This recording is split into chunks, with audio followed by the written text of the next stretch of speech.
Ito guys, pag-usapan lang natin sina Catherine Bernardo at Alden Richard na napaka-sweet nga naman guys. Tignan abang sila ay nasa US na, 'di ba?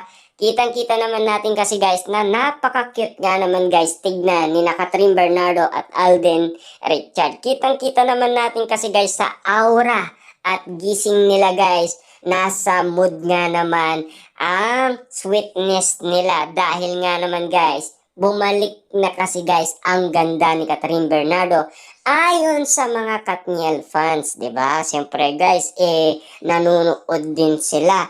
Lalo-lalo na guys, nag-espiya pa sila sa movie ni Catherine Bernardo at Alden Richard. Durog na durog nga naman kasi guys ang puso nila.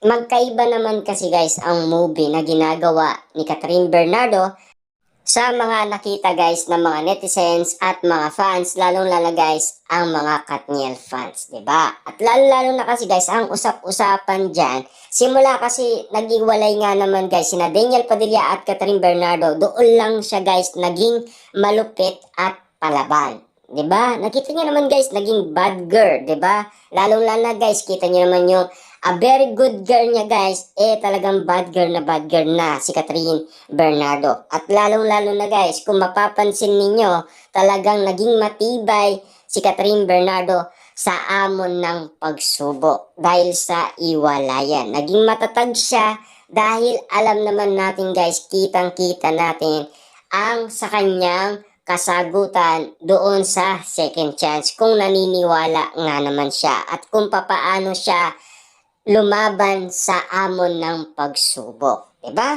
Alam niyo na siguro guys kung ano ang sinagot niya doon sa second chance, doon sa katanungan sa kanila ni Alden Richard sa Media Day. Diba? Grabe nga naman kasi guys dahil kitang-kita naman natin na ang mga panahon ngayon ay panahon naman guys ng Kathleen. Iba ang panahon ng Katniel, iba ang panahon ng Kathleen. Kaya nga naman guys, tinatawag nilang perfect timing at tadhana. Diba? Ibig sabihin, ang lumapit sa kanila guys, ang tadhana. Diba? Kaya nga naman guys, kung mapapansin ninyo, di sana noon pa man guys, kalat na ang balita talaga na merong posibilidad na ligawan ni Alden Richard si Catherine Bernardo. Nauna ba siyang nanligaw? Hindi. Diba? Ang dami pang lumipas guys bago niligawan ni Alden Richard si Catherine Bernardo. Siyempre guys, napilitan lang ang tao. Kasi kung mapapansin ninyo, marami nang kumakalat sa social media na nalilink daw siya, nililigawan, legit daw siyang nanliligaw kay Catherine Bernardo. Pero nagsalita si Alden Richard. Pinutol niya guys ang lahat ng issue. Kaso nga lang guys, spotted nga naman siya dahil binuking siya ni Ogie Diaz. Diba? Ganyan lang guys ang mga nangyari. Pero ang maganda niyan guys, nakikita na natin na close sila at maganda ang mood nila dahil gumaganda at gumagwapo na ang dalawa dahil in love sila sa isa't isa. Yan kasi guys ang sign kapag ikaw ay in love. 'Di ba? At lalong-lalo na guys, tignan niyo naman, 9% na ang puso ni Catherine Bernardo at ready na siyang magmahal muli. At siyempre, titignan lang natin kung sino ang kanyang iibigin. Siyempre guys, alam na yon ng marami kung sino. 'Di ba? Hindi na natin pwedeng sabihin pa. Alam na yan guys, sigurado tayo ng mga netizens at mga fans. At si Alden Richard guys, kung sino ang laman ng kanyang puso, alam na yan guys ng marami. 'Di ba? Hindi na natin pwede pa sabihin pa. 'Di ba?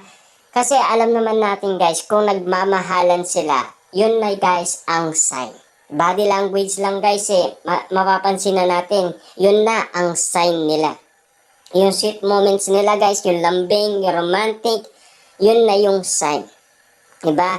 Hindi naman magiging sign yun guys kung walang sasabihin ang mga netizens at mga fans at mga celebrity at ang media. Diba? Lalong-lalo na guys, ang nangyari sa Canada, nade-develop na daw sila sa isa't isa dahil umiibig na si Alden Richard at lalo pa siyang napamahal kay Catherine Bernardo dahil sa pag-aalaga nga naman nito sa kanya. Diba? Eh, siyempre guys, ang gusto kasi ni Alden Richard yung maalaga. Diba?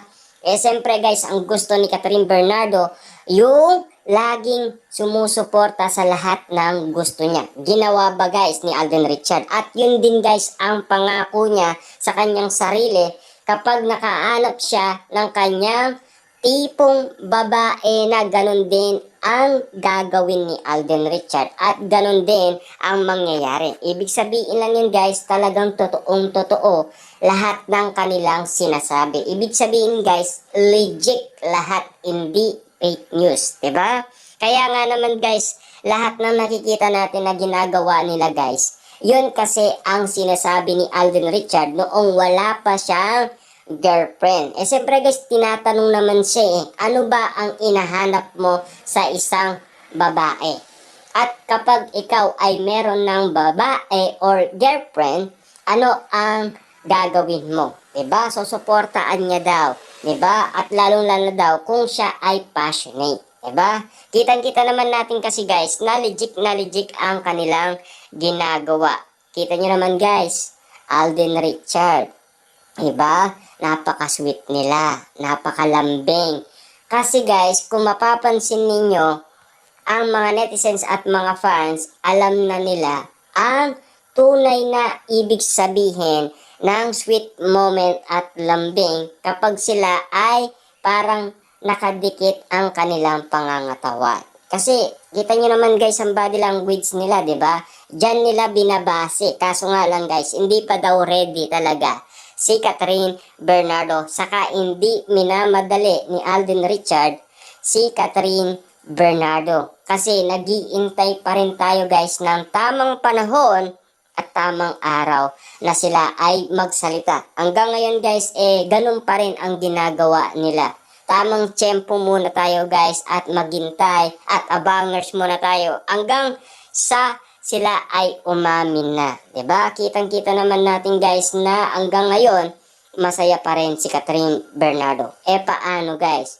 Kapag dumating na ang kanilang 1 year na iwalayan ni Daniel Padilla, ano kaya guys ang masasabi ni Catherine Bernardo sa kanilang iwalayan? Siya ba ay magko-comment or wala lang siyang gagawin? 'Di ba?